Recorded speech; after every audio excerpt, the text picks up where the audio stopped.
Алар оттың ейізі ал ялқының ұлысы берсін деп алғышып бұяным сұрап жатыр.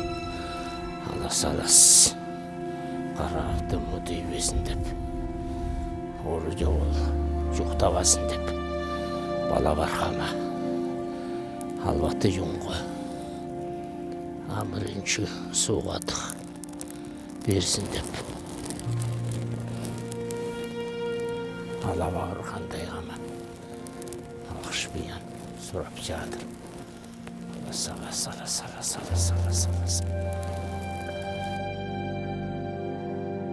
Алаба ұрғандай ғам дайларымның дайғасы енемейдің башырған ұлы жан сынчөк ақмалдың сүтлі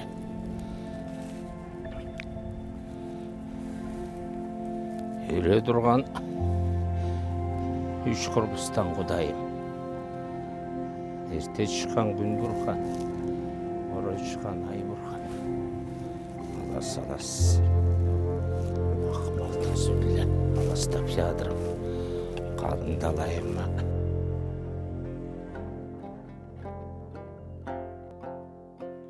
При древних и мудрых напевах Тавшура под вещий рокот и стон его струн я вспоминаю весь долгий и долгий путь моего многострадального народа. Еще со времен стерегущих золото грифов, описанных еще Геродотом, Алтай был для меня золотой колыбелью, родиной нашей, оплотом, твердыней, верой и надеждой. Золотой колыбелью называет Алтай многие племена и народы, те, что ушли давным-давно, покинув эти прекрасные долы, эти чистейшие воды. О, Алтай, мой Алтай! На Алтае сошлись три учения, три драгоценности духа: слова Будды, Христа, Магомета, а высоко над ними, как над тремя вершинами Сюмера, все то же синее небо Куктенгери. О, Алтай, мой Алтай!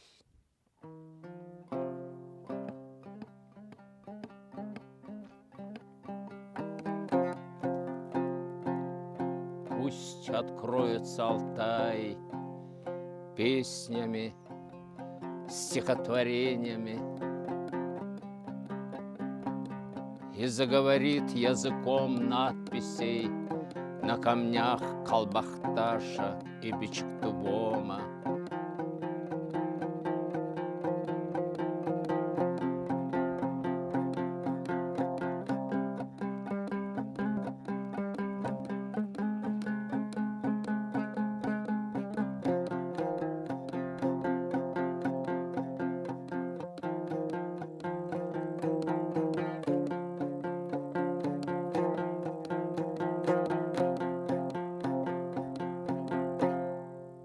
Для алтайцев Алтай – это не просто священные горы и чистые воды.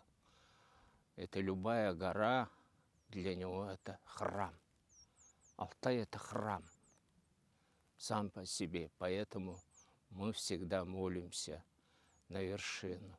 Когда поднимаемся через перевалы, через вершины, мы всегда зажигаем маленький огонь, можжевельником очищаем друг друга от скверны, и чтоб путь у нас был всегда чистый.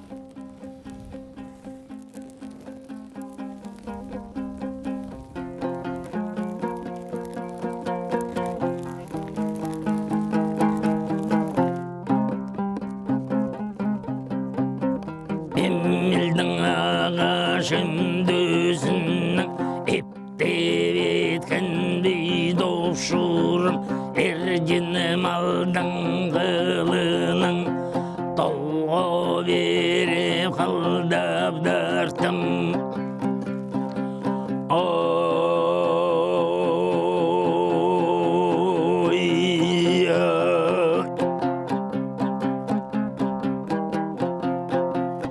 Из лучшего дерева, из алтайского кедра, тело твое сделано, мой звонкий тапшур, из волос аргамака, который быстрее ветра, две струны твои сотканы, мой звонкий тапшур.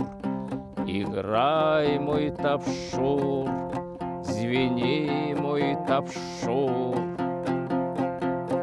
Пусть на левом плече моем сядет, слушая луна, а на правом плече моем сядет, слушая солнце. Играй, мой тапшур, звени, мой тапшур. Пусть по струнам твоим крылатые кони скачут, из-под искусных пальцев моих певчие птицы вылетают. Играй, мой тапшур, звени, мой тапшур. Пусть песня прольется, как степь широка, пусть правда сверкает острее клинка. Играй, мой тапшур, звени, мой тапшур. Kүйіп соғын күміш күнді күрең күз, тулар баштай туманы düşкен алытайыз. Тяжылдайдың жанарғалық ұчы бар. Sarı bürler aylanıp. Uvay, uvay, uvay, uvay, ya, ya, ya.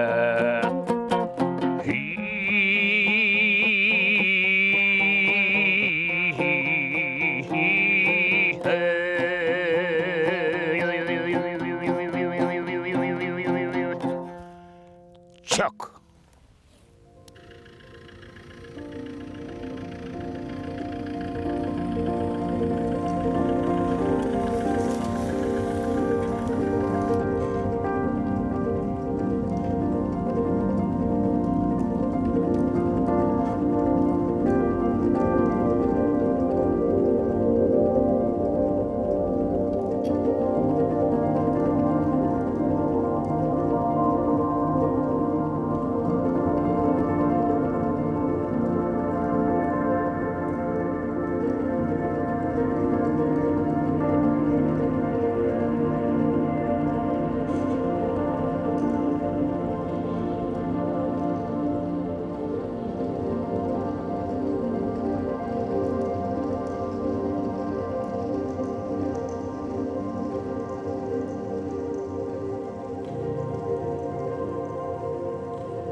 Меня зовут Валерий Михайлович Адагызов, из рода Алматов.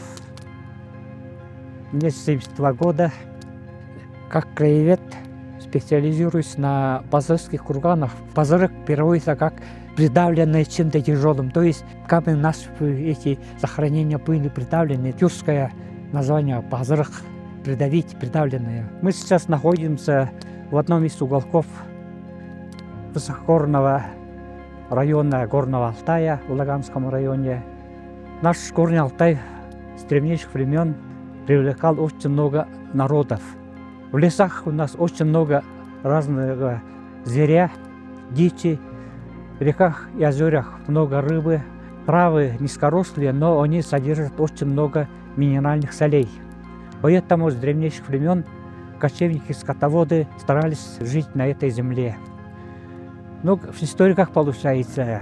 Одни народы, которые слабее, вытесняются другими, и так в течение тысячелетий через Горный Алтай прошло очень много народов. Считается, что где-то в период от 20 тысяч до 40 тысяч лет назад отсюда один народ был вытеснен другим народом, и этот народ двинулся на север, достиг современного Берингового пролива и потом проник в американский континент. От этого народа пошли современные индейцы, так считается. Здесь где-то в период от 6 до 3 веков до нашей эры жили индо-иранские племена европеоидной расы. Об этом свидетельствует, например, раскопки, проведенные на Пазырских курганах.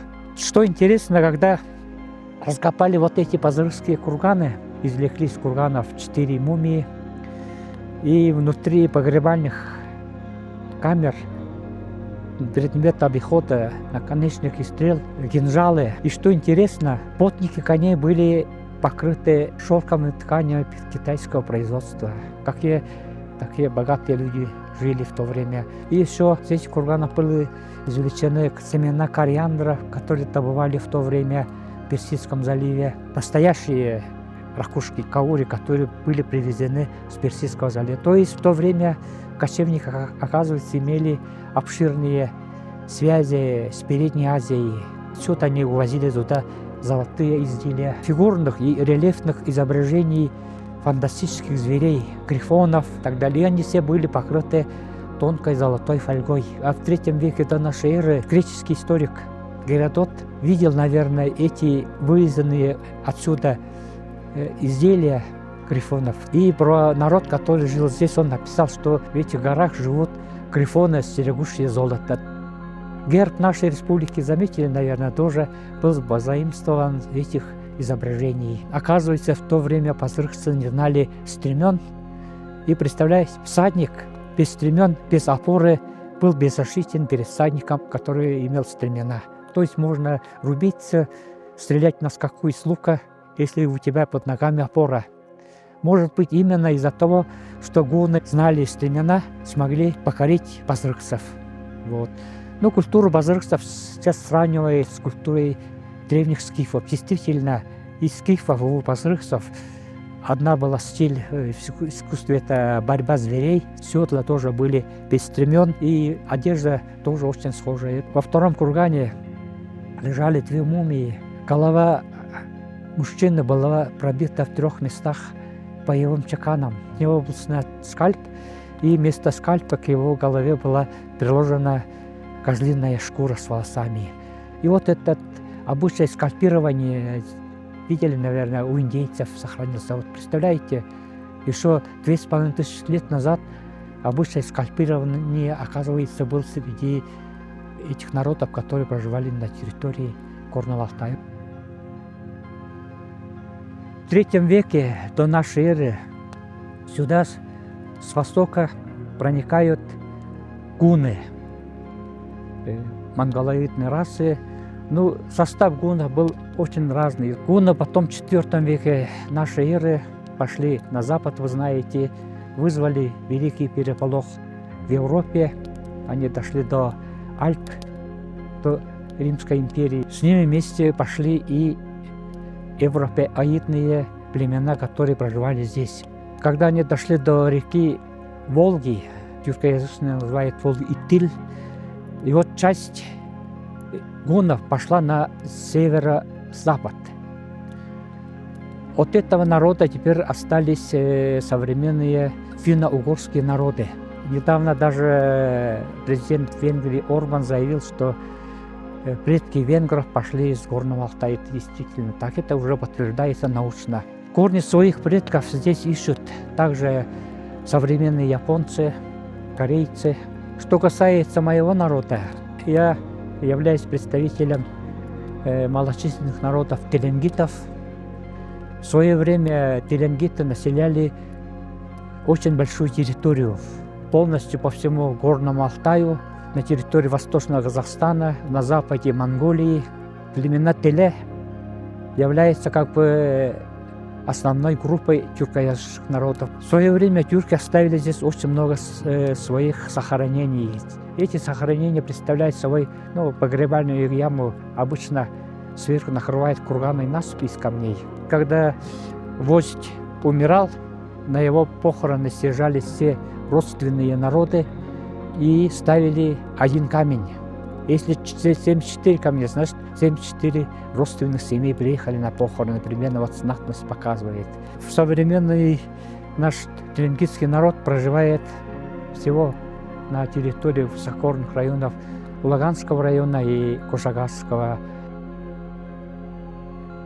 Когда в 1756 году китайские войска вторглись на территорию Джунгарии, теленгиты, ниже находившихся районов, добровольно вошли в состав российского государства с тем, чтобы сохранить свой народ от полного истребления китайцами. И тогда русское государство отправило сюда миссионеров. В 1860-е годы через Телецкое озеро миссионеры проникли сюда, поголовно всех крестили, ставили в населенных пунктах часовни, церкви, даже открыли мужской монастырь знаменитый. После этого китайцы перестали претендовать на эту территорию. Я был тоже крещеный. Многие наши посещают службу в церкви, а потом, когда надобно, привязывают ленты на перевалах, поклоняясь местным духам. У нас в свое время были мощные, это неправильно называют наших этих людей шаманами. Вы тоже неправильно называете шаманами. Шаманов у нас нет, мы их называем кам. И они сильные были. Могли вылечить заболевших людей, то есть попросить у нижнего бога душу обратно. Вот. Могли предсказать, у кого что происходит, у кого какая болезнь, у кого что будет. Вот вы стараетесь посетить Кошагачи, местного кама. Вот его называйте камом. Шамана это у сибирских народов шамана, у якутов в частности, а у нас як. И всех наших камов в свое советское время перевели. Многих расстреляли, многих выслали. Язычество отрицали всю нашу религию, начали забывать свою религию. И вот, начиная с 93-го года, у нас уже возрождается, в частности, у нас движение начинается Ахтян, это белая вера, тенгрианство, например. Некоторые бурханизм, когда Джунгарское ханство покорило наши земли, они не успели внедрить буддизм на нашу территорию. Уже китайцы их разгромили. Вот такие религиозные течения. Тенгрианство, Ахтян. В частности, вот моя жена посещает церковь. И в то же время вместе со мной, когда посещает источники, привязывает ленту, приносит дары, продолжаем поклоняться своим духам. Я горд тем, что я являюсь одним из представителей древнего народа Теле, который проживает на этой территории, сохранил свой язык, обычай, культуру. Теленгита по последней переписи у нас насчитывается чуть больше 1500 человек. Очень много отличий между алтайским языком и теленгитским языком. Например, ветро обыкновенное, да? Они называют койнак, а мы сабат. Примерно, видите, различия есть очень много таких. Мы поклоняемся земным духам. У нас на каждом перевале считается свой дух. Каждое озеро имеет свой дух, каждый целебный источник имеет свой дух. Поэтому, когда мы переваливаем, обязательно приносим дары. Считается, что когда новолуние или когда полная луна, на земле преобладают хорошие духи. А вот когда луна ущербная, не видно на небе, уже на земле начинают преобладать темные силы. У нас есть подземный бог Ирлик, он забирает душу умерших, он царствует под землей. Все его услуги — это темные силы. И когда луна ущербная, эти темные силы выходят наружу и творят злые дела примерно, уносят души заболевших или наносят вред какому-то грешнику и так далее. А небесные наши божества — это Уч-Курбустан, Ульген, являются их помощниками. И поэтому мы всегда посещаем целебные источники. У нас, например, для глаз есть отдельный целебный источник, для суставов, для внутренних органов. Мне 72 года, и мое зрение как 18 лет, когда уходил в армию. Потому что я считаю, я постоянно посещаю этот целебный источник, промываю глаза. Благодаря этому, наверное. Вот такая краткая история у нас.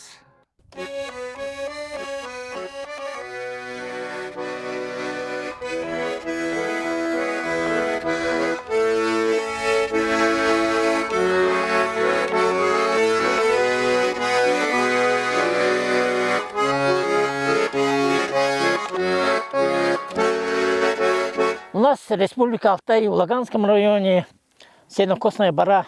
И мы как семья сана Арсения Васильевича находимся здесь. У нас 6 братьев.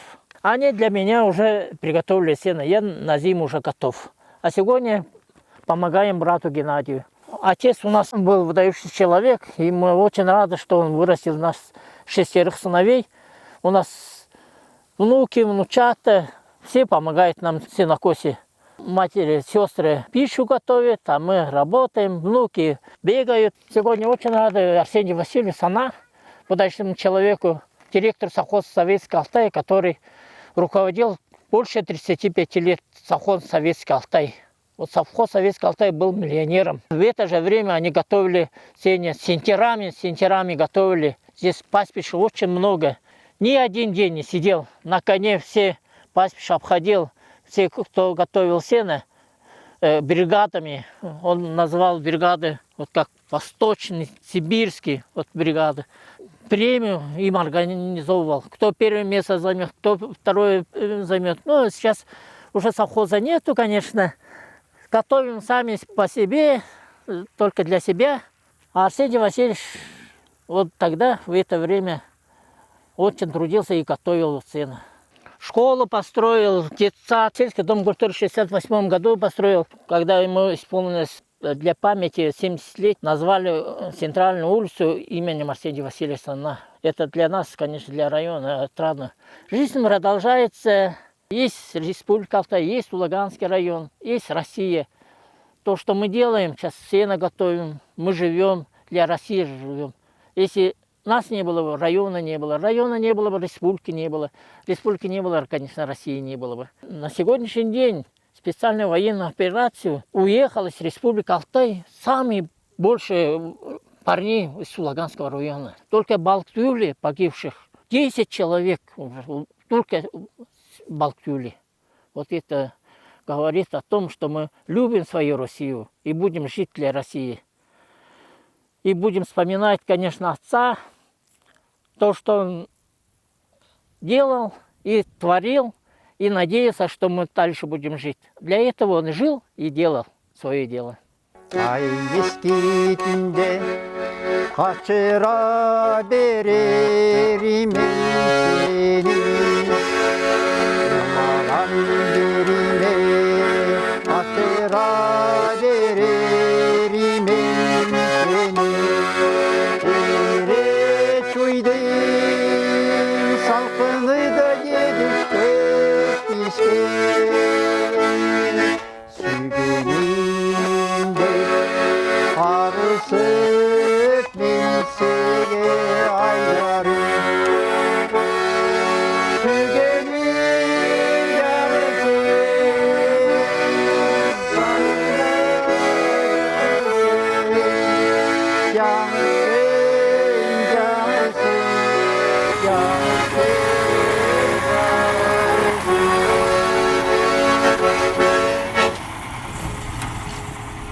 Горит лицо богатыря, как величавая заря.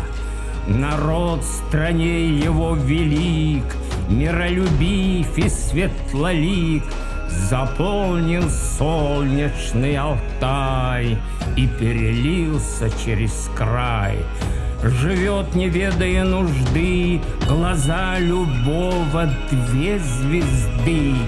Как белый утренний туман, дыхание статного коня, в траве долин, в тиши полян, под солнцем ласкового дня пасется разномастный скот, по склонам стопотом идет.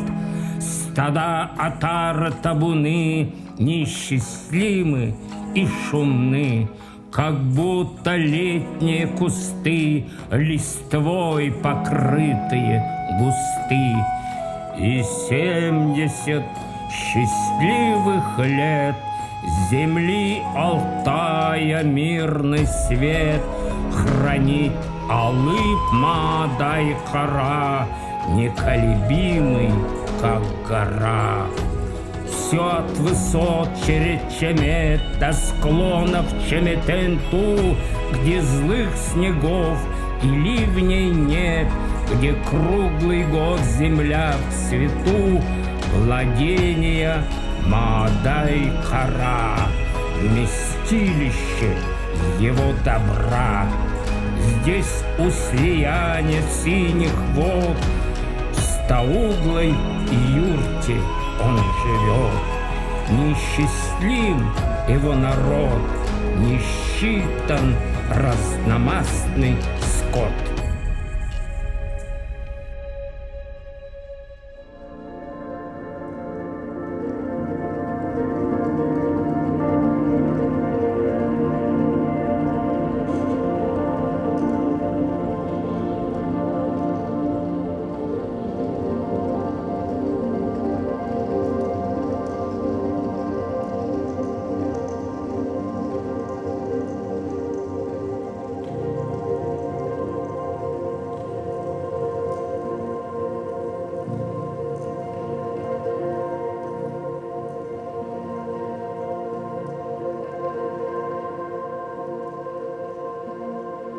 Торазыдан көргенде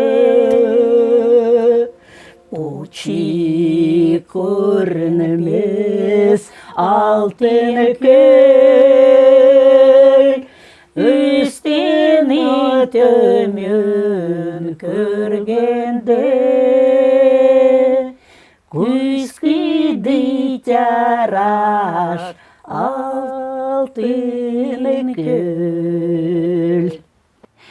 Наш род пришел очень давно на эту землю, еще когда царствовала Екатерина II.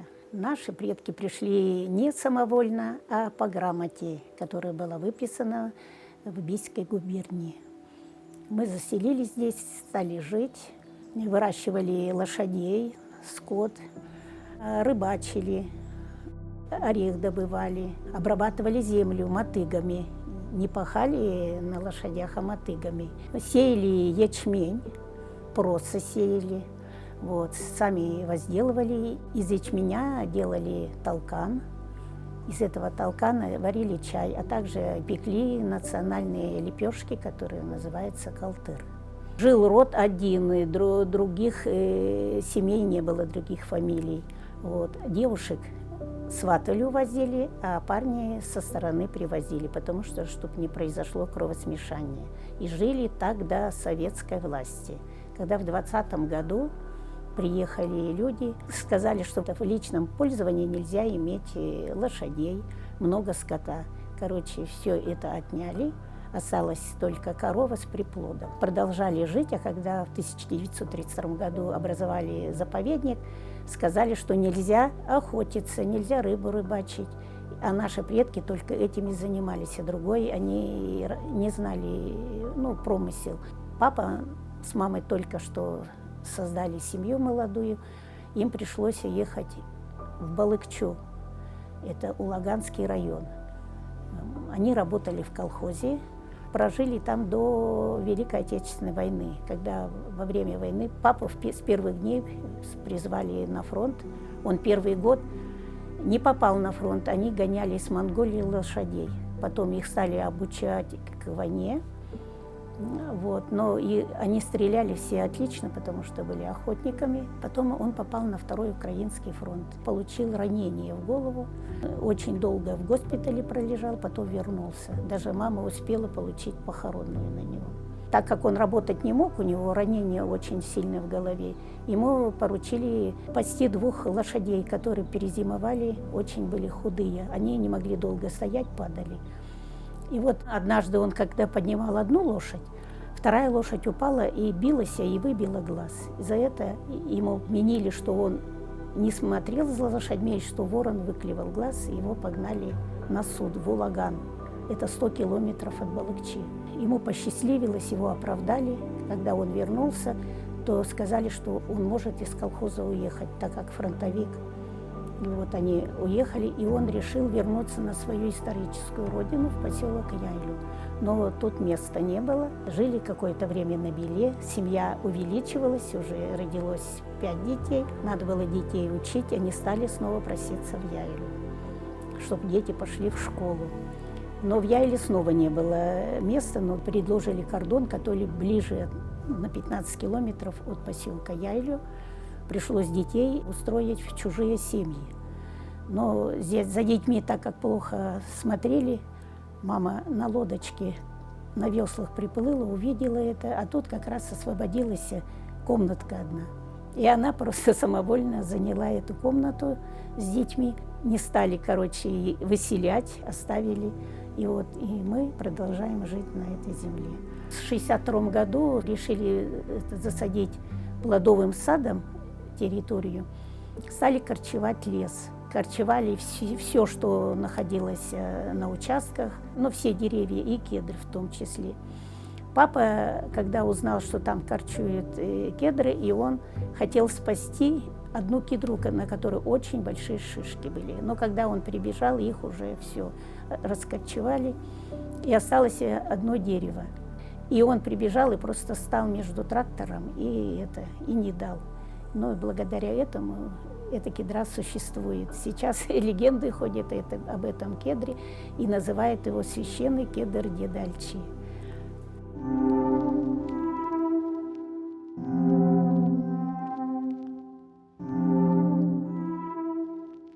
В 2013 году решили строить электродизель у этого кедра. Вот. В настоящее время кедр очень страдает от дизеля, так как происходит вибрация земли, прямо просто большие сучья отваливаются от дерева. Не знаем, что дальше ждет этот кедр, но мы очень переживаем.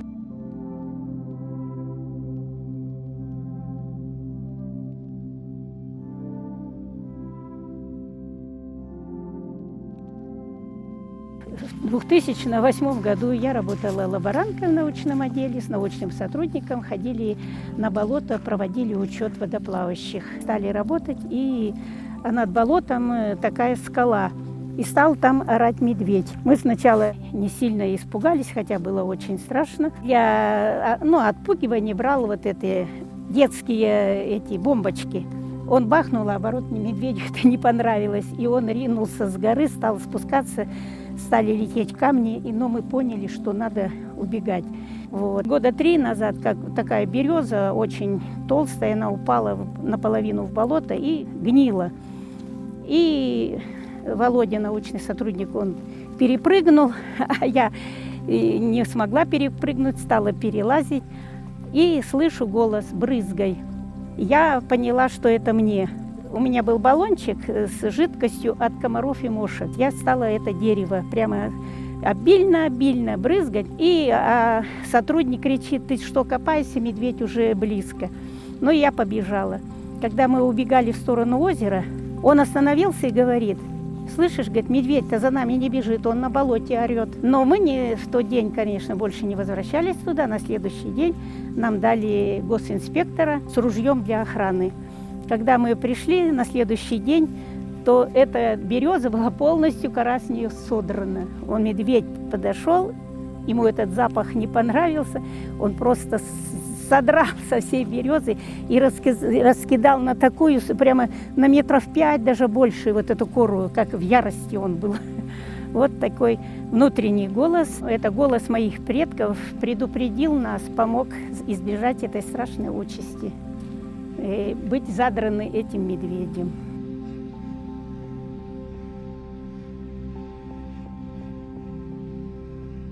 Над нашим поселком образовалась такая угроза, что хотят вывести этот поселок из состава заповедника и продать эту землю. Мы категорически против этого, потому что наши корни очень глубоко здесь уходят в землю. Мои дети, они живут здесь со мной, и внуки тоже со мной живут. Они все радеют, все мы болеем, переживаем, обращаемся к духам наших гор.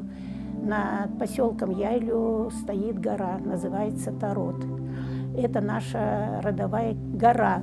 Наши предки не одно столетие приносили жертвоприношения в виде белоснежной кобылицы, которая не старше 2 лет. Но последний раз это происходило уже в 2020 году. Мы каждый год, когда лес покрывается зеленью, мы с детьми, со своими внуками приезжаем, все собираемся, идем к подножью этой горы и проводим обряды. Но мы приносим жертвоприношения уже молоком, национальными лепешками, кропим, просим, обращаемся к горе, благодарим за прожитый год и просим, чтобы в дальнейшем в нашем роду был покой, мир. А также уже 2-3 года мы ходим, просим, чтобы сохранить эту землю, чтобы ее не вывели из состава заповедника. И мы надеемся, что мы отстоим, что на этой земле должны жить люди, те, которые любят природу, хотят сохранить в таком виде, в каком она сейчас есть. Вот мои предки, они не валили деревья. Они строили себе жилье, аилы из жердей. Покрывали кожей, корой деревьев и дерном. Но у нас тотемное дерево в нашем роду – это кедр. Поэтому папа просто стал на защиту этого кедра. Хоть один кедр, спасти из-под ножа бульдозера. Мои дети тоже. У меня 2 сына, они также радеют за эту землю. На протяжении всего времени папа нам говорил, что мы не алтайцы, мы тубалары. Когда пришло время, это примерно 2006 года, началось возрождение малочисленных народов. И мы тоже в архивах нашли наших предков, и там написано, что у них национальность тубалары. Мы подали в суд, папу признали тубаларами на основании этого решения суда, и нам всем в раз вручили новое свидетельство, мы стали тубаларами. Так мы вернули свою национальность.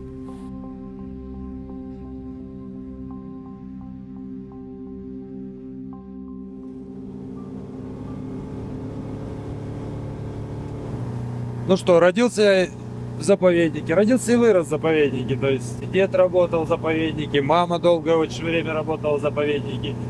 Я 7 лет отработал в оперативной группе заповедника, то есть после армии, молодой. Очень много времени ты проводишь наедине с природой, в тайге. То есть даже, допустим, когда идешь в ходьбе, мы всегда старались держать разрыв, то есть между сотрудниками. Расстояние выдерживаешь хотя бы. Почему? Чтобы лучше видеть, слышать. Естественно, получается, что кто тебя окружает, так это природа. И ты один как будто всегда. Заповедник образовался ввиду того, что, получается, Телецкое озеро и его бассейн являются истоками реки Бия, Аби, то есть это такая мощная водная артерия, в верховье которой необходимо было сохранить. В 1928 году вообще первые экспедиции по формированию границ будущего заповедника приехали сюда. Изначально хотели весь бассейн Телецкого озера взять со всеми его естественными реками, взять под охрану заповедника. Но уже на тот момент местные жители, которые проживали на берегах этого прекрасного водоема, никоим образом со своими укладами, устоями жизни не вписывались в законодательство УПТ тех времен.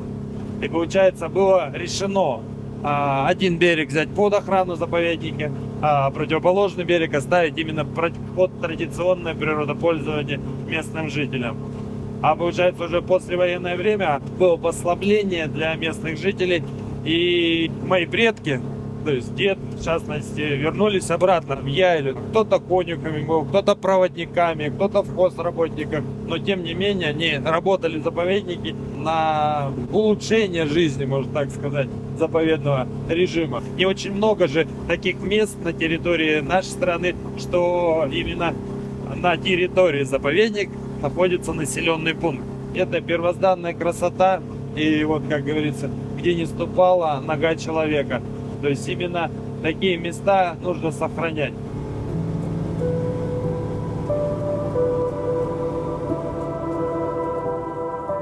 Вот так вот наглядно выглядит один из заповедных кордонов. То есть этот кордон называется Какши.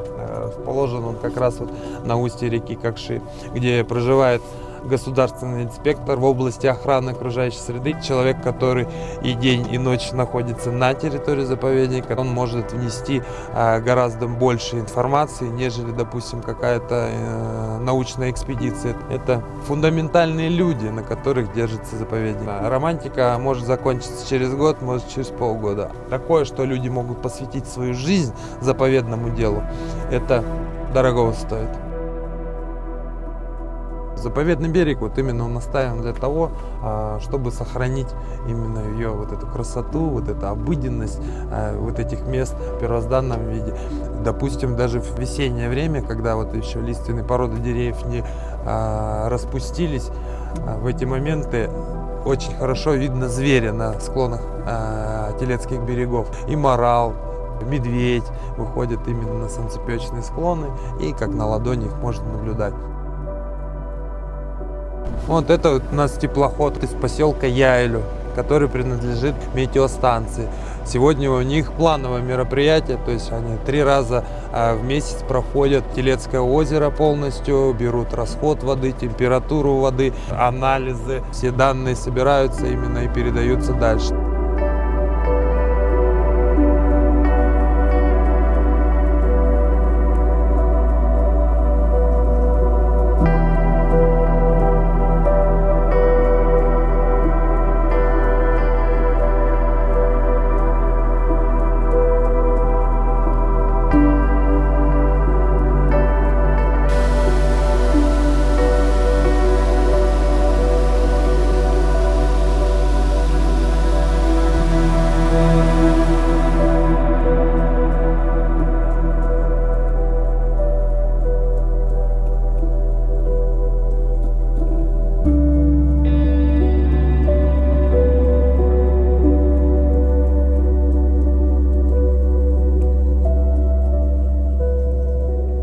Хочется пожелать, чтобы гости Телецкого озера были более аккуратны с этой девственной красотой, чтобы в следующие, которые приезжающие, увидели то же самое первозданное и также нетронутым осталось это после их уезда.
Я по отцовской линии это род Тодош, материнской моей матери род Кыпчаков. Сейчас, если по отцовской линии, где-то я на 12 или 13 поколении в этой долине живу. Я просто изучаю вот строение Каракольской долины, отношение культуры с ландшафтной средой, да, вот как у нас, у местного населения, как нас называют, язычниками, или мы себя всегда называли тенгрянцем, от слова тенгри, небо. Очень большую роль в нашей культуре играет понятие священных территорий, природные объекты, то есть родники, там могут быть горы, там какие-то деревья. У нас просто появилось опасение, что наши вот эти природные объекты, имеющие очень большое духовное значение, культурное, могут уйти в частную собственность. То, что по сегодняшний день оно происходит. Обращаюсь к правительству того времени, своему республиканскому. Говорю, ну, раз вы знаете, что культура такая связана с природными территориями, давайте как-нибудь ограничим использование в будущем. Они нам сказали, ну, говорят, соберите материал, докажите перед нами или обоснуйте, что действительно следует охранять вот такие особые для вас территории, родники, там разные природные объекты, имеющие большое значение. В первую очередь, то, что мы попытались сделать, мы взяли все нам известные родниковые источники, которые есть в долине, в других местах мы брали. Около 20, по-моему, источников мы взяли на анализ химический. Мы тогда тоже сами тоже по неопытности думали, что эти родники имеют какие-то химические особенности, как лекарственные. Химики сказали, что ваши так называемые целебные источники, сакральные источники, по химическим составам они ничем не отличаются от той реки, которая рядом. Когда подумали, каким образом сохранять Каракольскую долину в целостности, как сакральную территорию, мы пошли по природоохранной части, то есть придали им этому территорию статус особо охраняемой территории. Просто экосистема ландшафтов – это научное понимание, которое показывает живых организмов, связь с землей. А когда мы говорим о сакральных ландшафтах, там уже появляется человеческая личность. Да, как бы.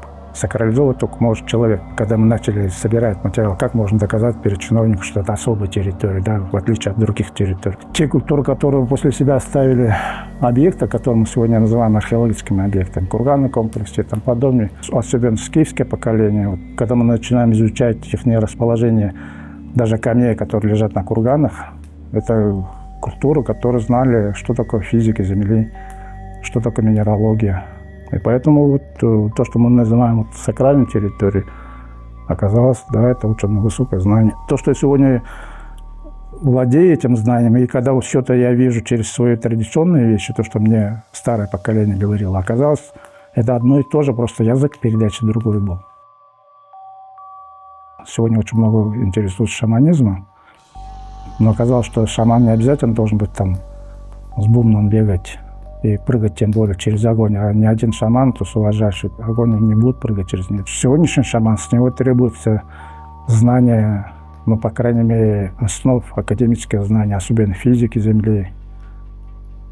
Если он не будет этих законов, он не до конца донесет то, что он видит, как шаман, что происходит с другими людьми. Когда мы создали парк в конце 90-х годов, и мы там положение как раз прописали, что целью создания вот парка именно показать охрану местной традиционной культуры, предрасполагающую понимание охраны окружающей среды, такой, то есть как связь через культуру. То, что мы называем алтайской культурой, у нас нет общих правил, догм нету. То, что я вам рассказываю, это только то, что мне пришло по отцовской линии, по материнской линии. И то, что я сегодня, исходя из других культур, адаптирую или интерпретирую то, что мне осталось от родителей. Пойдете к другому алтайцу, у них будет совершенно другая. Мы даже делаем разные церемонии по-разному. Зависит, какого я рода, какие мои тотемные животные, да, если образно говорить. У нас единых календарей нету. Это сейчас уже пытаются преподнести только на новолуние или там старолуние. На самом деле у каждого рода свои были правила. Но при этом есть общие принципы. Даже я вчерашний, если делаю какую-то церемонию, там, я не могу его сегодня повторить. И мне это не нужно. Я живу одним днем. Как я солнце встретил утро, и в каком состоянии я ложусь спать следующий день мне даст, что я во сне увидел, и потом, как я с солнцем встретился. Но за неимением общих догм, правил поведения человека, вот есть общее понятие. Вот насколько мне давали старшее поколение, мои деды там, вот он всегда говорил, что алтайский очаг должен всегда трехногий. Потому что одна нога нам дает помнить и знать, что всему есть свое предназначение. В том числе каждому человеку. И, наверное, с этой точки зрения, то, что мы называем алтайской культурой, для нас боги – это наши предки, мы и есть боги, включая наших предков, которые стоят возле двери. У нас других богов нет, как в других культурах. У нас есть дух неба, да, хозяин неба, Тенгри, хозяин, мать земли есть. Но так как мы понимаем, ищем, как понимаем Бога, вот мы и есть боги. И поэтому у нас к любому человеку, когда вот раньше там мои родители никогда не давали нам, допустим, как-то оскорблять человека. Даже если он нехороший человек, ворует или там пьянствует, ругается. Мне говорили, что нет, это не он плохой, а он, твои предки, которые на твоих плечах сидят, тебе показывают, как тебе нельзя делать, так как он делает. Если тебе не нравится, значит, тебе это нельзя делать. Вторая нога говорит о том, что всему должно быть время, свое время. Вот как вы сегодня сказали, что пока было время вас собирать, какой-то опыт жизни, потом на базе которого могли делать следующее. Вот это всему свое время. Если что-то не ладится, мы как местная культура, мы его оставляем. Ты что-то задумал, начал делать, а потом бросил на половине, это вроде плохое. А на самом деле оказалось, это самое такое особое отношение к пространству. Если что-то не получается, я лучше оставлю, не буду трогать. Придет время, она найдется другой человек, который больше, может быть, лучше меня делает. Это вот понятие времени, наверное. Ну и третья нога, это вот он нам говорит, что всему должна быть мера. Если мы даже хорошее делаем, но чрезмерно много хорошего, она становится в другую сторону, переходит. И вот предназначение, время и меру соединяем вот этим ободочком. Это то, что в наших культурах называется совесть. И оказалось вот понятие совести, что в славянской культуре, что в нашей тюркской культуре было единое понимание. Каждый получает своя совесть в зависимости от предназначения, времени и меры. И оказалось, что вот понятие совести у нас тоже уникальное. В других культурах его нет, особенно в европейской культуре. Там этика, мораль есть, написаны правила поведения есть. А вот так, как мы ее понимаем, как родословная принадлежность, оказалось, такого нет.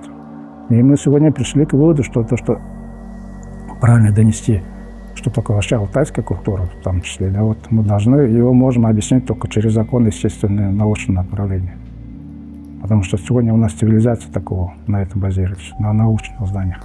Я вон своим алтайцам говорю, что они многие сейчас говорят там против туризма, вот плохое. Я говорю, а что вы? Вы же поколениями просили своих богов, чтобы вам была предоставлена возможность защищать свою культуру. Вот вам дали систему туризма как самый оптимальный метод, через который вы можете, если вы знаете свою культуру настолько, то и сможете древний язык переводить на современный язык. Вот вам, пожалуйста, система экономики, через которую вы можете просвещать людей, других людей через свою культуру.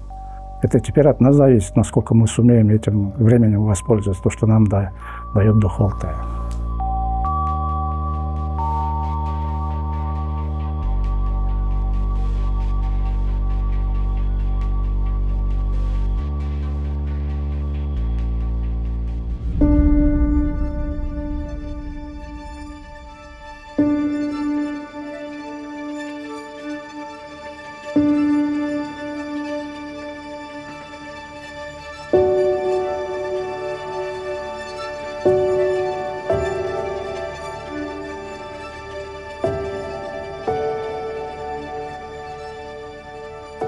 Меня зовут Марианна Яцешина, и я живу в Усть-Коксе, здесь, в Уймонской долине, уже, наверное, больше 35 лет. Я, честно говоря, никогда не могу сосчитать, сколько.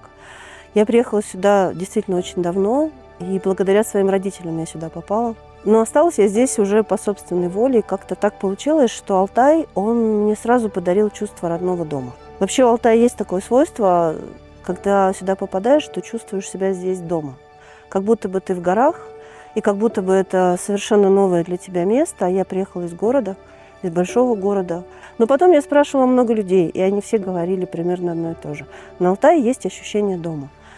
И, наверное, это была главная причина, почему я здесь осталась. Я приехала зимой, и первое мгновение я оказалась в Имонской долине, зима, январь месяц. Светило солнце, был день, полдень. Я никого здесь не знала, и никто не знал меня, естественно. И это было просто с чистого листа, как по белому снегу. И первое, что было ощущение, это было ощущение, что я вернулась домой. И с этого все началось. Добрый день. Проходите, пожалуйста. Мишка девочка. Мишка была найдена в мешке. Ну, давно это было, конечно, но уже не помню. А сидела она на остановочке там посреди чисто поля. И вот живет уже здесь давно. Яблоки, вот смотрите, они маленькие. Это специальные районированные сорта, потому что у нас здесь все-таки земледелие экстремальное. И яблочки не бывают больше, чем вот этот размер. Ну, иногда, может быть, чуть-чуть больше. Они сортовые, то есть они вкусные. С небольшой кислинкой, и хорошо очень на компоты, на варенье, сок из них можно выжимать тоже. Когда немного начнутся холода, у нас уже ночные минус будет, они подморозятся и станут самыми вкусными. И каждую зиму есть угроза вымерзания корней, потому что морозы. Ну, слава богу, пока все хорошо, они не вымерзли, живы-здоровы, растут. Просто по иронии судьбы я ехала к своей маме, физической маме, а попала еще и к другой маме, с которой, слава тебе Господи, я до сих пор на связи. И эта мама, такая вселенская мать, которая здесь очень чувствуется тоже, потому что Имонская долина – это место такое сердечное, материнское место. Здесь Катунь и гора Белуха вместе. Не так много на Алтае мест, где сразу две ипостаси одной богини, великой богини Матери Умай, рядом находятся. И Катунь здесь делает такой удивительный поворот. Она огибает Катунский хребет в долине, именно в долине Уймонска. Она снова его с другой стороны обходит и как будто бы смотрит на свой исток. Она берет свое начало, Катунь, в ледниках Белухи. И потом она уходит на север и больше никогда уже не повернется на восток. Она как бы прощается. И это прощание, оно такое прощание о любви, о том, что они все равно всегда вместе. То есть Катунь все равно несет воды ледников, и в первую очередь ледников Белухи. Мы сейчас находимся возле Аржан-Су. Аржан – это родник, Су – это вода. И у каждого Аржана есть свой хозяин, вернее хозяйка. Ее зовут Суэзи. Мы ее сейчас не видим, но она здесь присутствует. И у каждого Аржана есть голова. Вот здесь вот голова. Это вот, ну, собственно, она немножко откуда бьет Аржан, да, она немного выше, где бьет вода. И специально здесь оградили. То есть ограда здесь не просто так, она для того, чтобы животные, кто приходит сюда пить воду, не наступали на голову родника. И люди тоже не должны ходить здесь верхом. Вот поэтому оно завалено камнями и выведена труба для того, чтобы била вода. И она бьет круглый год. Вода чудесная, она содержит серебро. И принято на Аржанах умываться и мыть глаза. Я сейчас покажу, как мы это делаем. Мы берем в ладошку, набираем водичку и моргаем, чтобы помылся именно глаз. И также второй. И так вот мы моем, мы умываемся. Когда мы умываемся, мы всегда благодарим Аржана. Когда мы его благодарим, мы поворачиваемся к его голове. И вот тут очень хорошо видно, как повешены ленты Кайра и Диалама. Они белые, желтые, голубые. Их привязали сюда. Конечно же, приезжали алтайцы и сделали здесь обряд. Они проводят обряды здесь ежегодно, возле Аржана. А мы здесь посадили березку, потому что березка когда-нибудь пройдет время, она вырастет, и на нее тоже кто-нибудь будет вешать ленты традиционные Кайра и Диалама.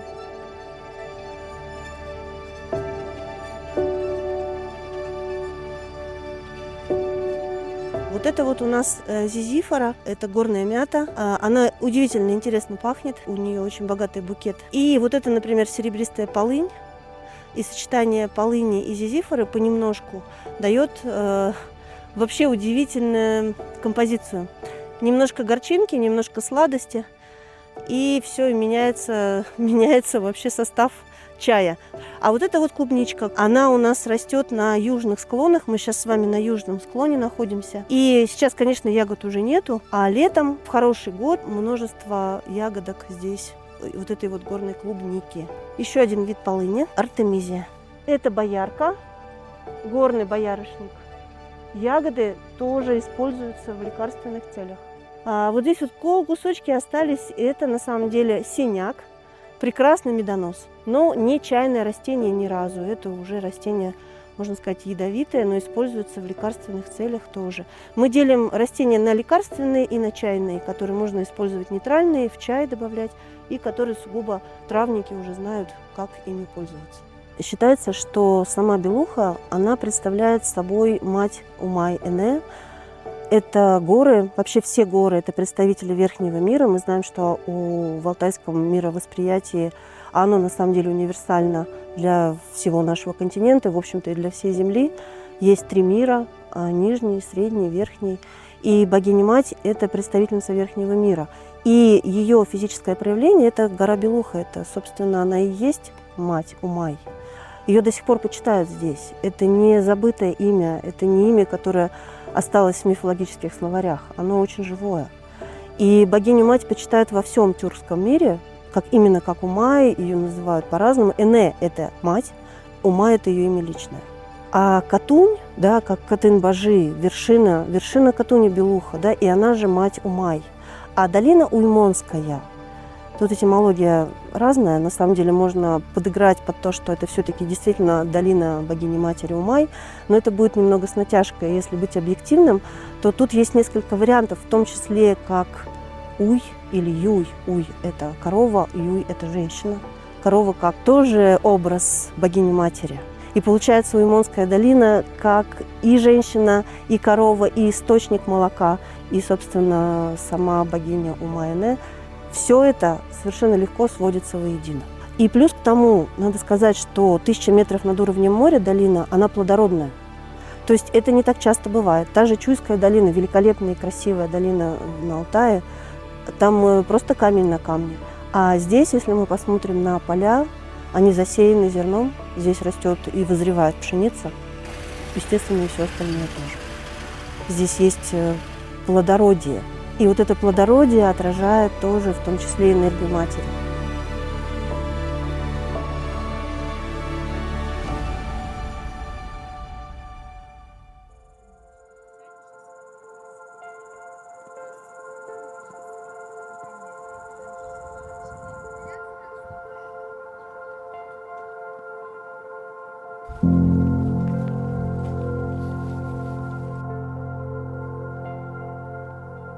Меня зовут Данджеев Гасер, я из рода Хонгодр, из республики Бурятия. Мы с моими родителями переехали на Алтай, и можно сказать, что Алтай тем самым позвал меня. Я прикоснулся к этой природе и понял, что алтайский народ, и, можно так сказать, алтайские духи очень знакомы для меня. И приехав сюда, я понял, что здесь есть некая моя миссия.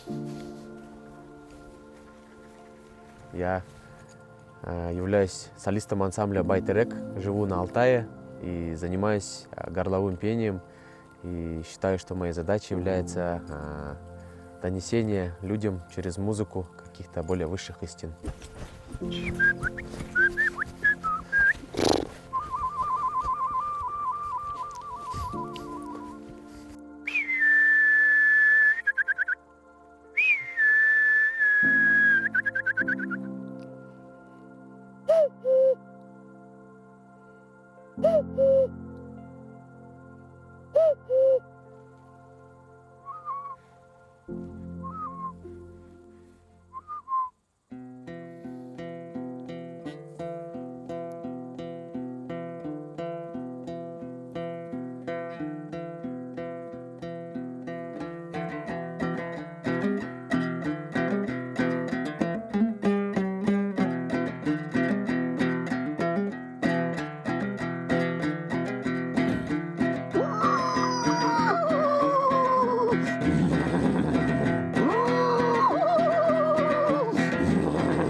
Это алтайский национальный инструмент, называется топшур. Изготавливается он в форме ложки.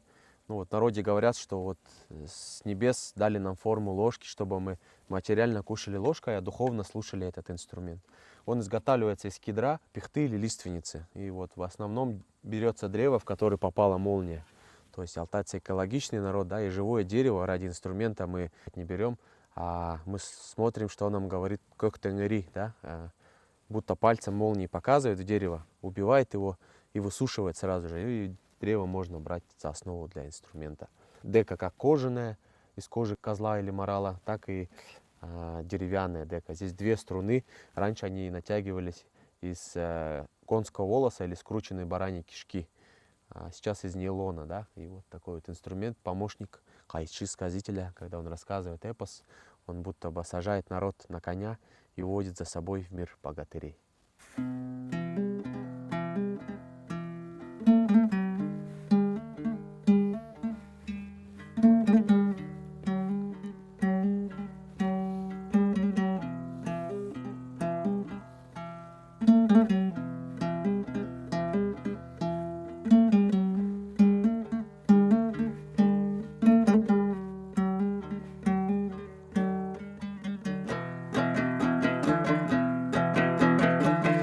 Арғымақ тұрған естерімді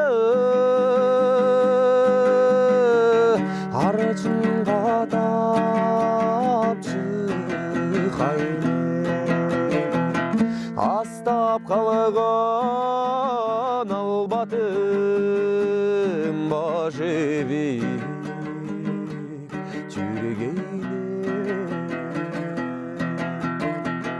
астап қалған албатым бажебек жүргейне чою жүрген жерімді чойғаны қатапшы қайны жобоп қалған албатым жоны жеп толар ысқа жүргейне жобоп қалған албатым жоны жеп толар ысқа жүргейне.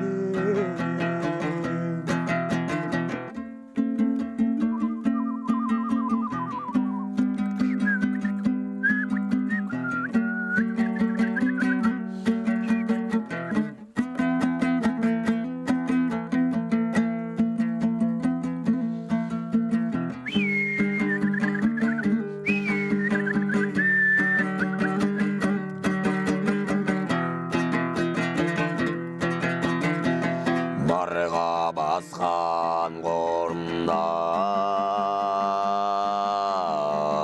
балытырғаны қашаны турғайны батырып салаған албатым бажебек жүргейне батырып салған албатым бажебек жүргейне.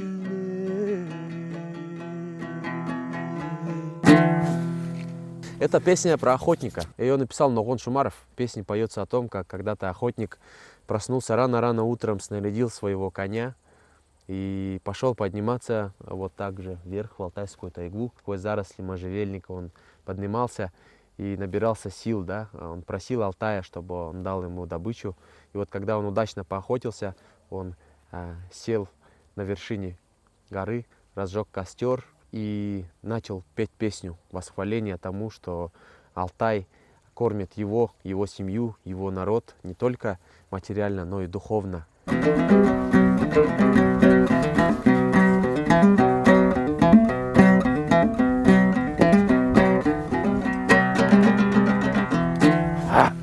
В свое время я занимался смешанными единоборствами и прошел для молодого возраста очень долгий путь, около 10 лет. Я посвятил боевому спорту. И вот в одно время, когда я поступил в университет, я стал взрослеть и понимать, что моя внутренняя часть, она хочет более тонкого и глубокого проявления. Конечно же, я старался делать это через спорт, но в одно время меня нашла музыка. Я был в тайге, в походе, сидя у реки, понял, что хочу очень сильно петь горловым пением. В моей душе появилась какая-то новая глава, благодаря которой я нахожу себе место в этом мире.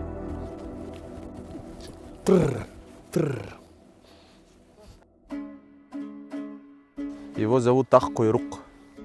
Это переводится «белый хвост».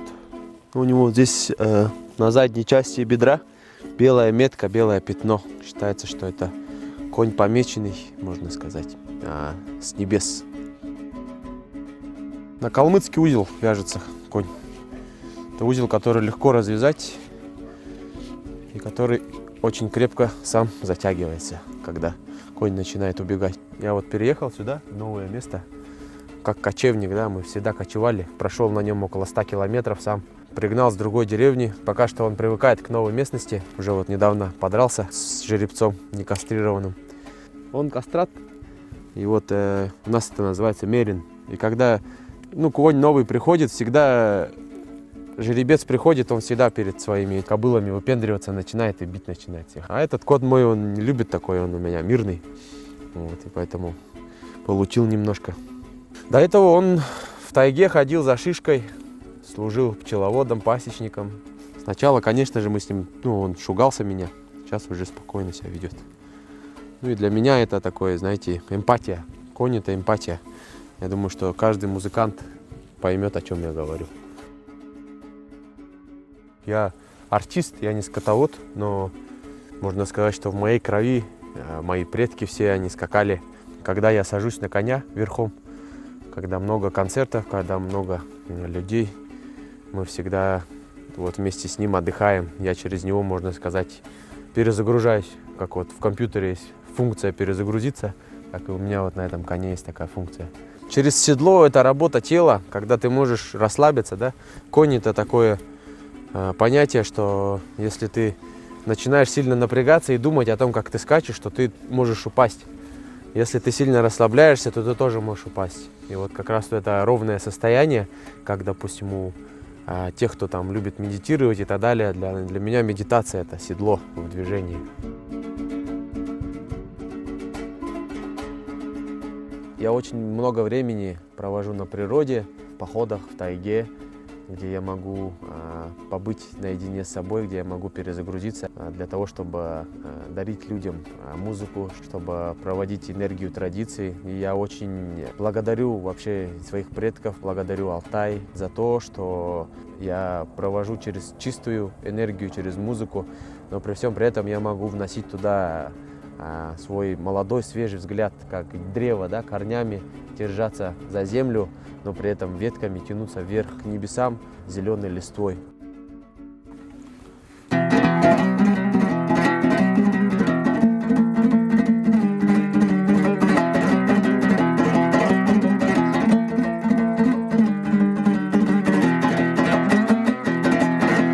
Вместо тепла зелень стекла, вместо огня дым, из сетки календаря выхвачен день.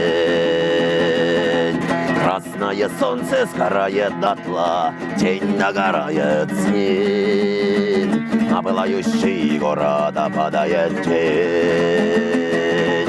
Перемен требуют наши сердца,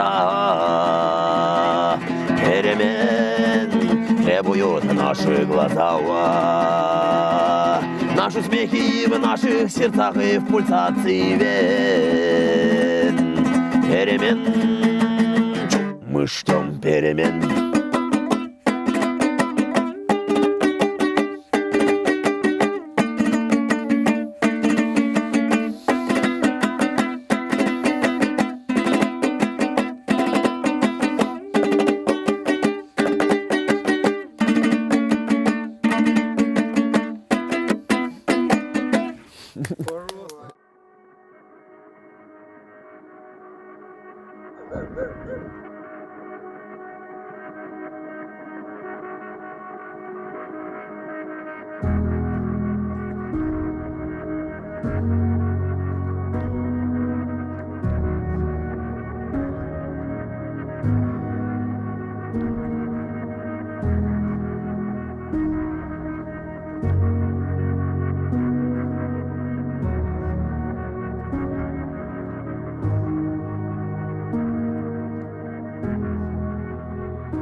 Я Вячеслав Чертуев, я потомственный шаман, местный коренной житель Теленгиты, Кашагасском районе. Я с рода Кыпчака, мои роды все шаманы, отец, отца дед, дед отец, отца старшая сестра. Так и все продолжается. Основные люди, мои предки, все жили на этих степях, юртами кочевали, на лошадях, на верблюдах. И они пасли на этих степях свои животные, овцы, козы, верблюды, сарлаки. В то время границы не были. Кто хотел в Туву кочевать, кто хотел в Китай, кто хотел в Монголию. Все ездили. Сейчас погранзоны все, кто не кочует за горой. Мало остались у нас люди. Так и живем, так и продолжаем свои шаманские традиции. Это мой родовой гора, очень большое значение имеет. Когда я сюда приду, я здесь делаю обряд для своего рода и к природе. И люди, когда сюда приезжают, мы молимся здесь, чтобы дождь был, гроза был, чтобы травы росли, чтобы засуха не было. А сейчас 2 года не было, вот такие стал. Все высохли, даже дождя не было. А когда я сюда пришел, извинения просил, конечно. Поэтому я специально взял с собой можжевельник, молочная водка и молоко. Это самое главное в природе, это самое главное. Брызгать надо, уважать надо природу. Это Убо. Убо таш. Он того скалы привезли камни. И сюда сложили, этих местностей мне показывали, и я сюда привез. Вот это все чашки. Это чашки я сюда положу. Молочные продукты все сюда положу и сжигаем. Все кругом вот эти горные духи все подношения делают. Все брызгаю, молоко брызгаю, молочную водку брызгаю, чай брызгаю, кефир брызгаю. 4 раз круг делаю. Это земля круглый, поэтому я это Убо я делал круглый, я делал. Эти духи местности, когда я подношение делать начну весной, они меня ждут. Когда в начале 2011 году я собрался это делать, это все мне информация шел. Мне духи говорят, показывали, что именно здесь. Поэтому я здесь поставил вот эти Убо. На 4 стороны, 4 разных родов люди стоять будут здесь. Они сжигать будут вот эти костры. А в середине только можжевельник жечь будут и все. И здесь буду большой обряд буду делать, большой костер будет здесь, чтобы ветер не был летом, холодно не было, чтобы тепло, жарко было, хорошие травы будут расти, от этого все зависит, когда я делаю. И когда людей в сторону, пускай отойдет вот эти люди, когда приедут люди, я здесь со своими учениками останусь и духи сюда вызываю, чтобы они пришли сюда. Мой наставник тувинский шаман, поэтому 8-го года меня посвятил. Я уже 19 лет работаю, людям помогаю. Когда люди обращаются, ночью приходят, когда обращаются, днем приходят. Но это беспрерывно идет и сложно тоже работать. Ночью работаю, допоздна.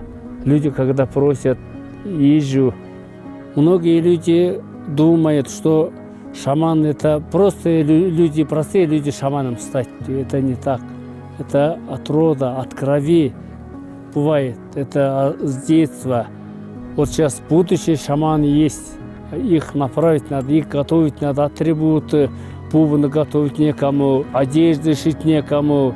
Добыть надо перья, совы, делается, шаманские шапки.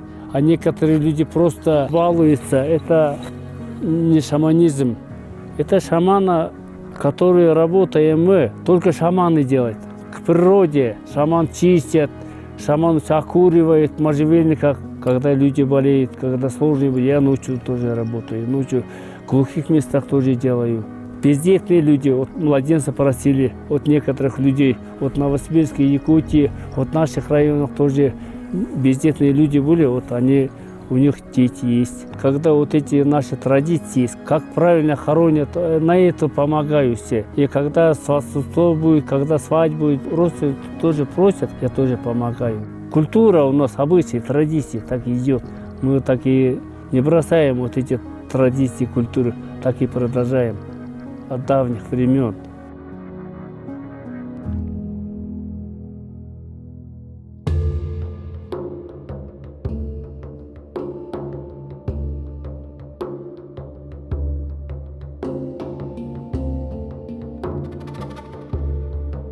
Сұрабан деп қатырға басын, құруй сұрабан деп қатырға басын.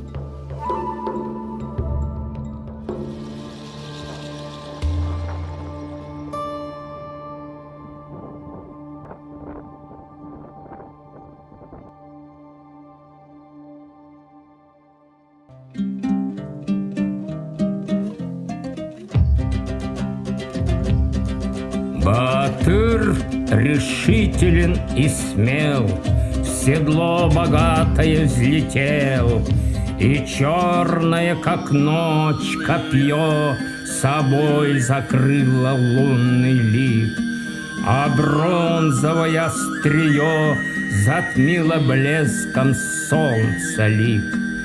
Могучий темно-сивый конь над пышною травой спешит, прекрасный белогривый конь под буйною листвой летит. В долинах след его копыт цветами белыми покрыт, на склонах след его копыт цветами синими увит. Как свет мгновений он сверкнет, и на реке плеснет волна, стрелою быстрою мелькнет, и дрогнет горная стена.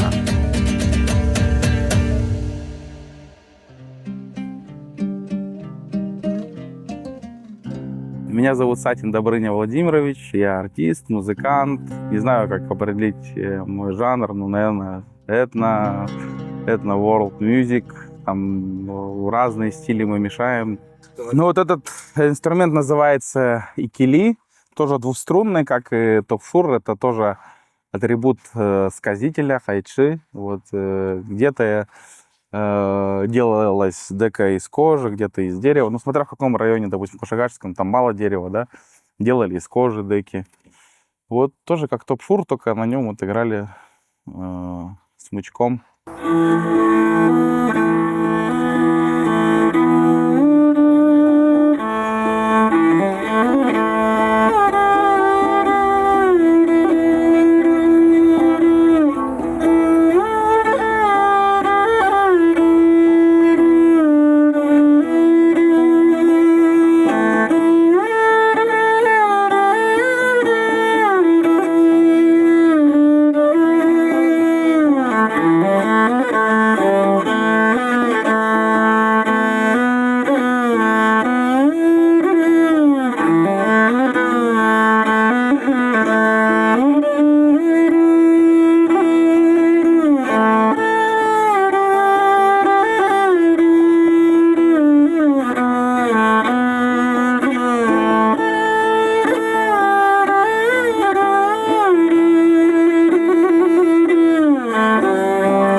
Я из рода Тодош.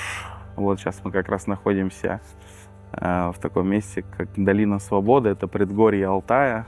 Здесь издавна мои предки жили. Вот чуть-чуть там есть гора Бабырган. Это наша родовая гора. Мои родовые животные — это зайцы. То есть они здесь на берегах бегают. Мое дерево, которое почитает мой род, это березы. Вот они все здесь растут. И когда я вышел на берег Катуни, посмотрел, вот я сразу понял, что это мое место, где я хочу сделать свое родовое такое гнездо, и вот сюда вот вкладываю свои силы, энергию, и это место мне дает как бы позитив, заряд. С детства меня окружала эта музыка. Я видел, как взрослые поют, как отец делал разные обряды. То есть и мама, она у меня всю жизнь занималась фольклором, ездила по разным районам Республики Алтай, собирала его, и с молоком матери я впитал, как бы, меня это всегда окружало. И музыкальная школа была у меня именно в направленности, специально такая студия есть, алтайская студия мальчиков на Алтае, куда детей там, с 9-11 лет отправляют учить и именно учат на национальных инструментах играть. И вот я неосознанно так туда захотел, меня родители туда определили, и, как говорят местный народ, да, Алтай — это Бог. Для нас Алтай — это Бог. Алтай худай. Такое есть выражение, поскольку мировоззрение алтайского народа, вы знаете, это язычество, шаманизм, и все, что нас окружает вокруг, это для нас является таким божеством. И, в принципе, я считаю, что это мировоззрение алтайского народа по отношению к природе — это самое правильное мировоззрение и правильное отношение, в принципе, к Богу, к самому себе. По моему убеждению, человек, когда приходит на Землю, вот, ему даны определенные таланты, и должна быть такая творческая, не только творческая, а, в принципе, созидательная деятельность у человека. Предназначение. Вот мне Бог как бы дал таланты слушать музыку, ее понимать, чувствовать. И я как могу, то есть через свое творчество максимально людям сказать о Боге, о природе, о Матери Земле. То есть я считаю, что человек родился, у него есть предназначение свое, через творчество он его выражает, он созидает. Таким образом он приносит огромный вклад в общество, на благо эволюции. Вот. Я бы пожелал, наверное, людям, которые приезжают сюда на Алтай, чтобы они приезжали сюда с открытым сердцем, открытой душой. Вот. И тогда Алтай, мне кажется, даст вдвойне, втройне больше того, чего они хотят. Но есть люди, которые хотят больше узнать об Алтае, и мне показалось, что я через русские текста могу вот мешать этническую музыку, говорить об Алтае. Хотел бы вам такую песню сейчас спеть, которая называется «Над городом лжи».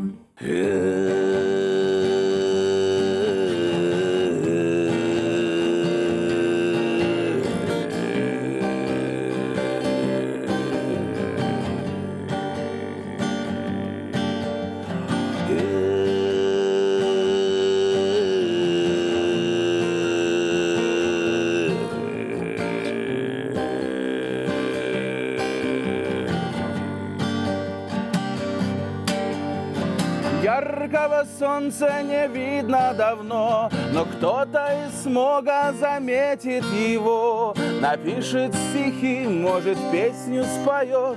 Я с ним соглашусь, существует любовь. Ты не один, если сердце стучит. Делай свой выбор, лишь только им уже не поможет ни Мессия, ни крест. Послушай, что ж скажет единый Творец. Если живешь, правду ищи. Если не спишь, нужно идти. Если творишь, дай больше любви.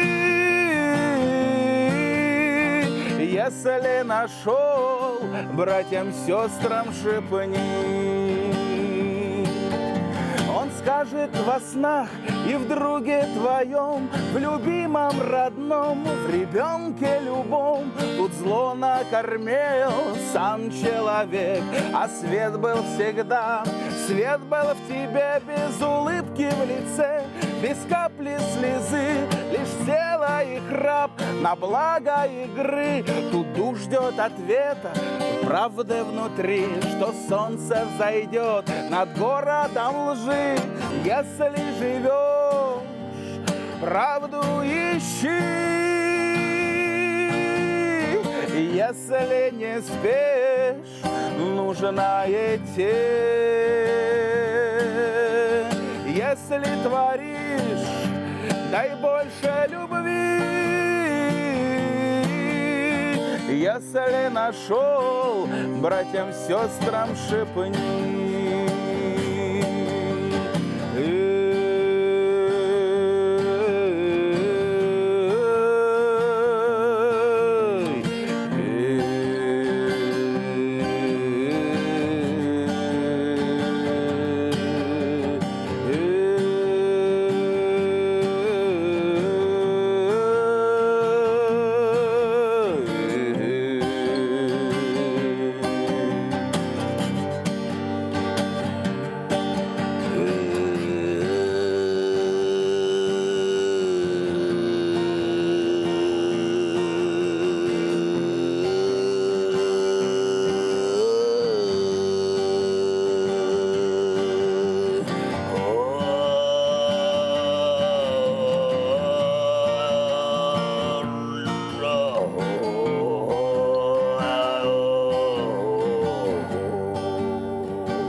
Меня зовут Марина, я кумандинка. Я отношусь к коренным малочисленным народам Алтая. Нас по последней переписи не более 3000 человек. Кумандинцы – это люди-лебеди. Есть легенда о кумандинцах и происхождении этого народа. Она заключается в том, что духи гор превратились в белых лебедей для того, чтобы искупаться в озере. Но когда они подходили к озеру, они снимали с себя крылья и превращались в красивых девушек. Одну из таких девушек заприметил охотник и влюбился в нее, и захотел на ней жениться, и при этом спрятал ее крылья. Когда духи накупались в озере, вышли, хотели улететь, и одна из них не нашла своих крыльев, и пришлось выйти замуж за этого охотника. И вот от этого и произошли кумандинцы, люди-лебеди. То есть у нас особое значение имеют вообще животные, птицы. Есть родовые тотемные животные, у кого-то волки, медведи и росомахи, а общее тотемное животное – это лебедь. Алтай сейчас у нас же популярное место становится, и все считают, что если ты коренной, то ты заведомо все знаешь и почитаешь. Это есть у нас внутри, но с другой стороны у нас шаманов действующих практически нет, я так скажу. Но это не отменяет того, что то есть шаманизм живет в наших генах, в нашей крови.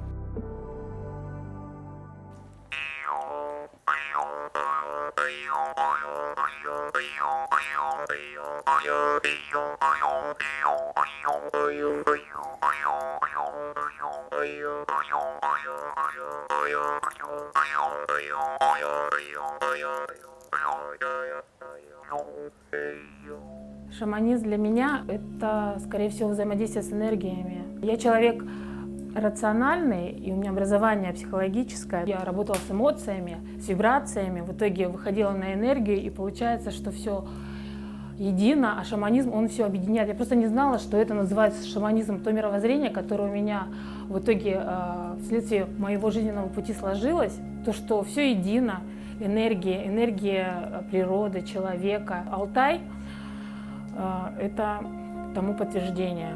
У нас, кстати, огонь считается священным, понятно, да?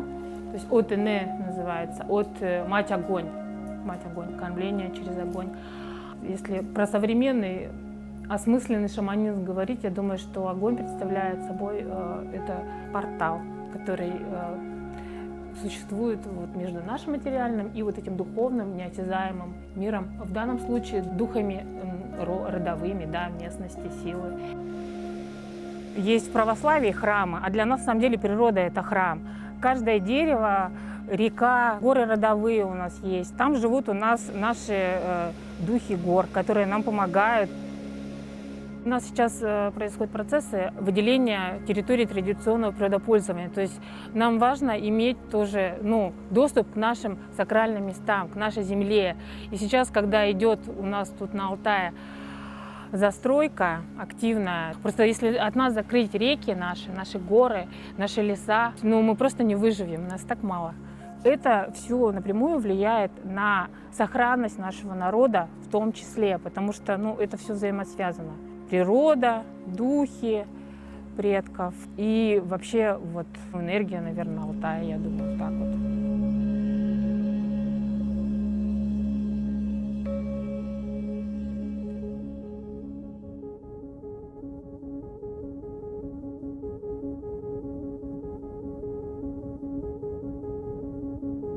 Меня зовут Николай Анатольевич Чепоков по фамилии.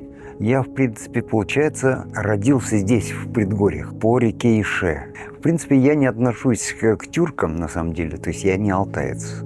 Мой народ маленький, мы исчезаем потихонечку. Я кумадинец, мы финно-угры. Нас еще тактично алтайцы называют северными алтайцами или лесными алтайцами. Мы охотники-собиратели, мы не относимся к народам кочующим. Мой народ, мы не были воинами, мы были охотниками. Мы все бегали по тайге густой. Периодически, правда, мы выглядывали в степи и говорили ой-ой-ой. И быстро заскакивали в черновую тайгу, там как-то безопаснее. Я один раз видел свою маму, она приезжала ко мне в 1 классе, я ее испугался. И выяснилось, что я родился худенький, маленький, через раз дышал, синенький. Вот. И она испугалась, меня подбросила в больничку. И моя жизнь так весело поскакала по детдомам.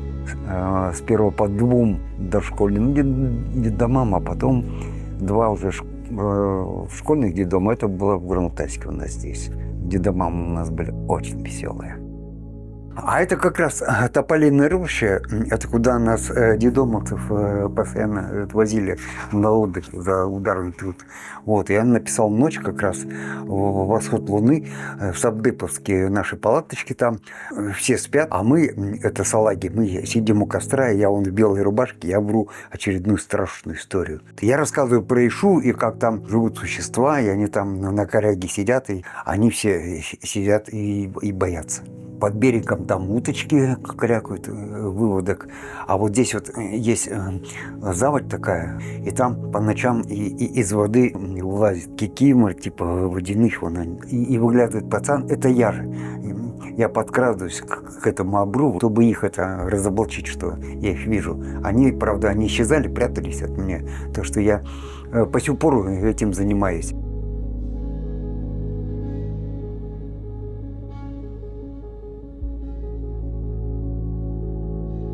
Как ни странно, я даже когда был маленький, еще в дошкольном детдоме, я почему-то хорошо знал, что я буду бродить. Очень мне нравилось бродить, где попало и как попало. У меня такая интересная фишка была, хитрая такая по-своему, не очень хорошенькая, по большому счету. Я сперва объел всех своих друзей в Горно-Алтайске. Потом я почувствовал, что я им всем поднадоел, и я стал расширять ареал объедания своих друзей. С Телецкого озера до Белухи я шел целое лето. Вот. К осени я приходил к Белухе, вот. Потом поворачивался и шел от Белухи опять я к Телецкому озеру, только уже с южной стороны. Соответственно, такой круг получался. Вот. Я туда подходил уже к Новому году, и к весне я приходил в Горно-Алтайск, вот, объедая там по дороге многочисленных знакомых, друзей и прочих. А потом весна началась, а там у нас начинали есть колымы. Там первые проталины, так что я бежал в лес резать черемшу, у нас ее принимали приемщики, вот, а потом это заканчивалось, я бежал опять к Телецкому озеру, там у нас другой колым был, это мы собирали папоротник. Потом папоротник заканчивался, и я уже опять отправлялся в поход к Белухе. Мне приятно было бродить. Мы все детдомовские встретились в теплотрассе, в принципе, и потом бродили где попало по всяких камылам. Вот. Потом перестройка началась, все рухнуло. Печататься я перестал. Но я перешел уже на более интенсивное рисование. рисования. У меня вообще повезло. Я еще в детстве, у нас появился такой учитель рисования, Дыков Сергей. Это выдающийся художник. Он мне посоветовал бросить рисовать простым карандашом. С его подачи я перешел на перо. И оказывается, я очень неплохой график. Я вообще-то график, я не живописец, хотя иногда балуюсь красочками. Я рисовал тогда, когда у меня появлялась более-менее крыша над головой. И стал рисовать то, что я вижу. И как мы, алтайцы, понимаем Алтай. А кроме Алтая я ничего не знал, соответственно, я начал бессовестно рисовать Алтай, как лично я его знаю, и как по разговорам, по историям знаем мы, алтайцы. Я не знаю, как это у меня получается, я этого объяснить не могу на самом деле. Я просто это рисую. И все. А потом эта крыша над головой пропадала, я и не рисовал. Я мог неделями, месяцами не рисовать, потому что где-то бродил, где-то по заборах ночевал, или там в лесу у костров, или в теплотрассе. В теплотрассе, кстати, я только писал, это рассказы, как ни странно. Там было даже интересно писать рассказы. Я все-таки был бич, и однажды мне друг Алтай сказал, ты прям как Таракай. Я вообще-то воспринимал этот псевдоним все-таки как такого бездомного, никчемного бродяги. Это сперва у меня стало литературный этот псевдоним. А потом впоследствии, когда я читал наши эпосы алтайские и так далее, там, да, действительно есть такие таракаи. Как я понял, это бедные, обедневшие алтайцы, у которых нет ни семьи, ни скота, ничего. И они бродили по Алтаю и работали за покушать на состоятельных алтайцев. Их презрительно называли таракаями. Что интересно, в наших эпосах в таракаев превращаются наши богатыри, чтобы проникнуть в стан врага, потому что на таракая никто не обращает внимания, ходит какой-то оборванец. И еще у нас есть такая довольно интересная вещь. У нас есть большой праздник, и там есть такое состязание таракаев, а это, скорее всего, острословы. То есть это образ очень такой многослойный. Сейчас по истечении столько времени я вообще все-таки пришел к тому выводу, что все-таки все мои друзья не ушли. Кто-то замерз, кто-то сгорел в водке, кого-то зарезали, кто-то вздернулся, я остался один. Я вообще так понял, что все-таки я как по этому поводу говорю, что Алтай Кудай все-таки за мной следил и где-то отводил от меня эти всякие невзгоды и так далее. Только с одной мыслью, чтобы я это успел нарисовать. А сейчас, по-видимому, он еще терпит меня, чтобы я написал Алтай. Сейчас очень хорошо, на самом деле, по большому счету, когда я встретился с Галиной, я очень много рисую. И все больше и больше это пишу рассказов, повестей. И даже у меня такая проклевывается идея написать несколько пьес для нашего театра. Меня зовут Галина, я жена Таракая. В 2010 году, когда горела Москва, стал очень острый вопрос, чтобы куда-то уехать. И мы долго с дочерью искали место, куда переехать, но ничего не получалось. Ничего не ложилось на душу. И после Нового года приехала в гости ко мне подруга с родственником из Горно-Алтайска. Он подарил, тогда еще были диски «Жемчужина Сибири» и «Республика Алтай». Мы посмотрели диски, эти 7 минут изменили нашу жизнь. Через 10 дней дочь была в самолете. Прилетела на Алтай. Я осталась продавать свою квартиру в Москве. Продавала ее ровно 9 месяцев. А в Москве я прожила перед этим 33 года. Когда приехали на Алтай, я прилетела в декабре 2011 года. В 2012 уже дом купила, построила. И так получилось, что мы прожили уже почти 5 лет. Не получилось ни с работой у дочери, ни как-то и жизнь у нас не складывалась, что-то у нас. И мы решили уехать с Алтая. И дочь взяла сына, моего внука, и уехала жить в Саратов. И уже почти год там жили, а я осталась продавать дом здесь. У меня не продается и не продается. Пришел в гости мой приятель, художник, и говорит: ты знаешь, у нас есть один такой художник, он тебе придет, дорисует, и ты сразу продашь, уедешь. Я говорю: давай. Привел его в гости, мы посидели. Он говорит, я не буду рисовать. Ну, не будешь и не будешь. Проходит 2 недели, дверь открывается, входит Коля и говорит, я приехал тебе рисовать. И нарисовал вот такую вот интересную работу. Нарисовал мне, что я уезжаю с Алтая в теплые края, Великая Качели, Зауральские горы в теплые края. Вот даже на машине я еду, и все у меня там хорошо в Саратове, все у меня и дом там, и бассейн, и дача, и сад, все. И он меня провожает на машине. И в эту ночь дочери приснился сон. Она была в это время в Саратове. Ей снились духи Алтая, которые сказали, твоя родина теперь Алтай, возвращайся. Она утром мне звонит и говорит, мам, мне такой сон приснился. Я говорю, ну сон и сон, мало ли что. Просто в то время я настолько была далека от эзотерики, от каких-то таких вещей, не верила, как говорится, ни в Бога, ни в черта, ни в кого. На следующую ночь сон повторился. Я сказала, типа, что не поняла. За день, что там было, я не знаю, но за один день она уволилась с работы, сорвала ребенка со школы, побросала вещи какие-то, которыми уже успела там обзавестись, села в поезд, приехала. И с тех пор мы живем все вместе, ни разу не расставались. У Коли я как-то спросила, он все отнекивался долго. Потом я спросила, говорю, Коль, ну ты же рисовал мне на продаже дома, как так получилось вообще? Все с точностью, да наоборот. Он говорит, знаешь, я так подумал, что ты мне здесь очень нужна.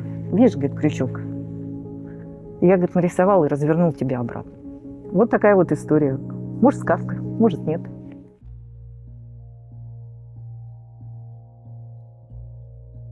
Много грез, начало лета, все впереди.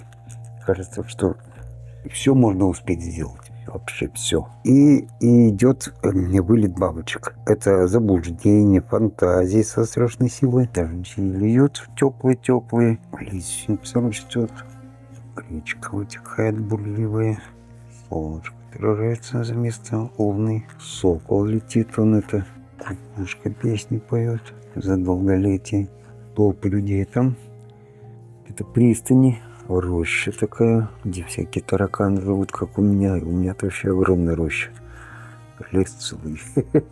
Политические дела тут прям в лунную ночь грохает что-то. Тут пчелы летают прям. Пчелы это работоспособность. Тут у тебя прям на берегу тут встает месяц, он тонкий и освещает плохо. Но в омуте отражается солнце. Ну, кулик хоть и не может драгоценные камни вынести, но он о них это кричит всем. Все говорят, что-то мы это не видим. Он говорит, да вон и не там. А тут наблюдает Ульянь. Ну, это верхний бог. Это полярная звезда. Там он живет. И весь мир вообще, который он создал, он верит в него. Сокол – это птица двоякая. Она шустрая, бесстрашная, но это молодые дела, а иногда они необдуманные. У сокола он лихой товарищ. Это какие-то южные дела там у тебя с какого-то перепуга. И много-много людей. Вот, и тут это... А это дорожка. Сокол туда это стремится. Вот куда-то туда. Я не знаю почему.